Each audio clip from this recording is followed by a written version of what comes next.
We could have shortened that and just said I was a tech guy from Waterloo. Would have, I think, been very appropriate. I'm here in 10 minutes or less to talk to you about innovation and competition.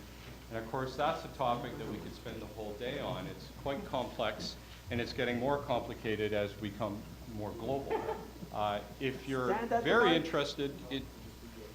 Oh, I'm sorry. I like to shout, so all right.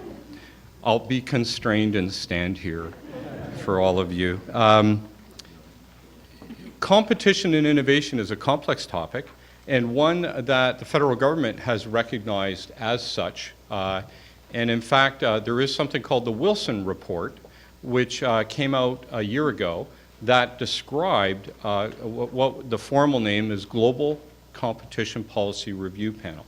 And it really described and reviewed Canada's context in a global economy, as opposed to, let's say, the Macdonald Commission, which led to NAFTA, which was really about Canada being in a continental market, really defined by the United States and Mexico. So I would draw your attention to that document as being a much more learned piece than perhaps what I'm going to speak about in 10 minutes with a few slides. I had the great pleasure of being part of that panel, and it really caused me pause. I've spent most of my adult life outside my own country because I'm part of a company that has 95% of its revenues and activity outside of Canada. And so much of what I was learning was sort of a confirmation of what I had been experiencing. So I would really point you to that if you are interested in something perhaps more learned. But let me start with some very, very simple things that I think we can all agree with, that the world is hot, flat, and crowded, and will become more so.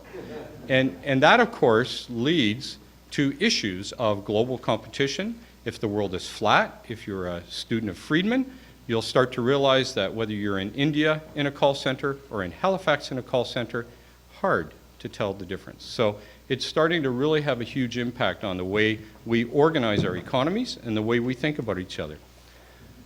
And if you don't adapt to that, you're toast. And that is a huge challenge, especially for our country, because our country is so blessed with so many wonderful things that it would be very easy for us, as we look back at the last 150, to be fat, dumb, and happy. And of course, in innovation and competition, you can't be fat, dumb, and happy. You have to be lean and mean, and you have to be the fast runner. And so a big question for us as we come up onto the 150 is, are we ready for the next 150?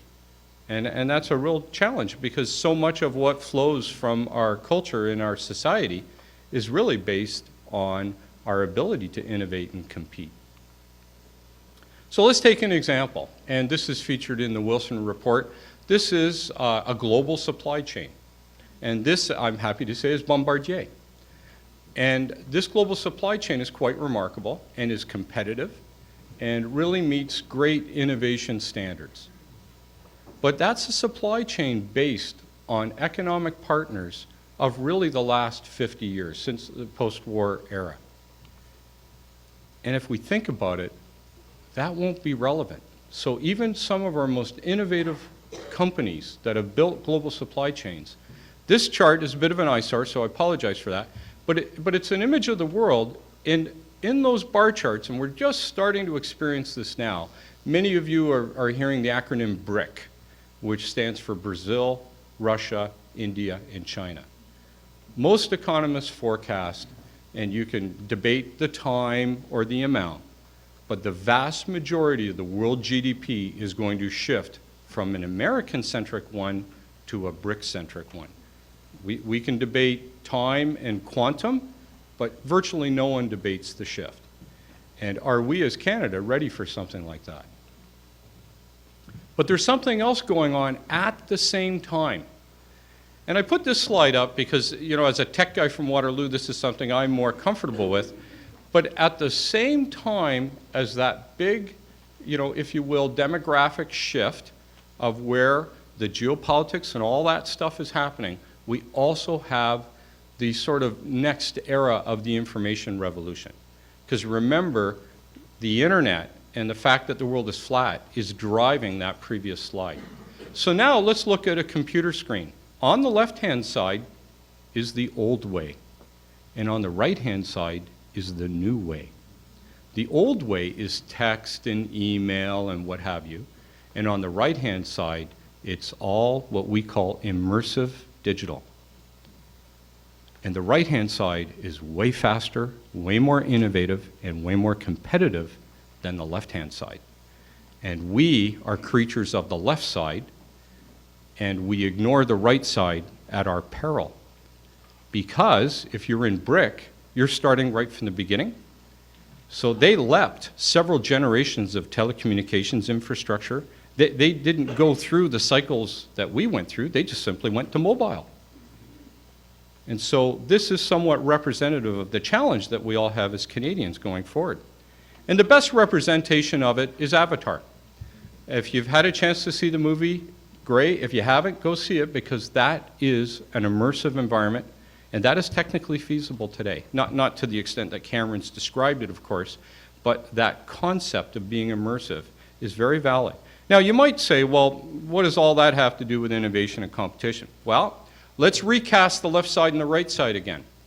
On the left-hand side is a technical manual that would be used by Bombardier or Boeing, etc.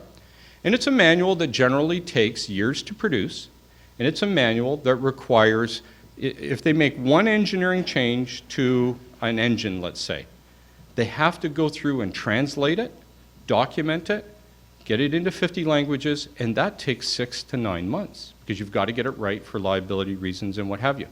As opposed to the right-hand side, which is simply a video, which is language invariant and can appear on YouTube to show how to change a turbofan on an engine. I would ask you, which one is more efficient and effective? Well, the one on the right is. That is why kids today watch YouTube. They do not watch whatever, take your pick, CBC Global, ABC, NBC, etc. That's at the very heart of this, the ability to do things more efficiently and the embracing of technology. And on my list or tale of woe for you to consider is another problem that we have. The internet is like an iceberg. You think that if you go on Google and do a search and you get 100,000 documents back that's relevant or hopefully relevant to your topic, that you've surfed everything. Well, in fact, Google has perhaps 0.1% of all the information actually available. And the reason why is that most of the information is something we call the deep web. And the deep web sits behind firewalls and copyright protection and what have you. It could be your salary information, or it could be your employee review. There are reasons why Google can't or should not be able to get to all of that. That poses an enormous challenge, because much of the digitization that has occurred thus far has been free market driven, and really around the Moroccan bazaar idea that Google does it for you because Google is matching buyer with seller and draws revenue from that. And that's their economic model. And it's a great economic model. But again, it's a model that's only relevant to, arguably about 1% of the information. Now you may also say, well, so what? This is perhaps the greatest challenge facing innovation for our nation state, as well as all the other nation states, because there is no economic model that's apparent for digitizing everything under the water.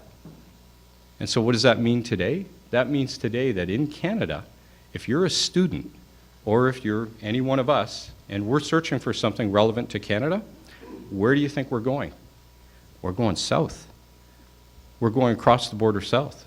All the information that makes us Canadian, all the things that we celebrate about 67 and the kicking off of the tri-councils and all the things that we started to do at the century really is an issue now, because 50 years later, it's all in analog on bookshelves, and quite frankly, it's not relevant in the digital world if you can't get to it.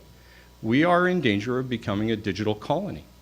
If we don't digitize everything that makes us Canadian, we're going to have a real issue here. We won't be innovative, and perhaps just as equally terrible, we won't be Canadians anymore. We will lose that sense of identity with each other.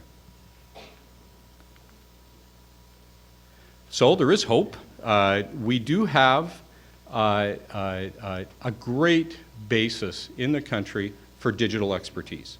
And in fact, as had been mentioned, I'm part of the Canadian Digital Media Network, which has over 40 organizations with cutting-edge technology, lots of expertise and what have you. And we've been banding together to try and describe, and we have a conference called Canada 3.0 that occurs every spring, to try and describe what is it that makes a digital nation. And quite appropriately, I would think for this conference as well, this spring's conference is Canada at 150. What can we describe to be a digital nation then? And that's a group that'll be getting together in May to discuss what is it that would describe Canada as a digital nation. And the description so far as a working thing is that whatever you can do in the analog world, you should be able to do in the digital world. If we can achieve that, we'll make sure that all of the next generation are relevant globally. And really what this comes down to is, do we want to think this way, which is sort of the analog gears and what have you, or do we want to think that way? And that's really the challenge for us, I think, as we turn 150. Are we ready for the next 150? Thank you very much.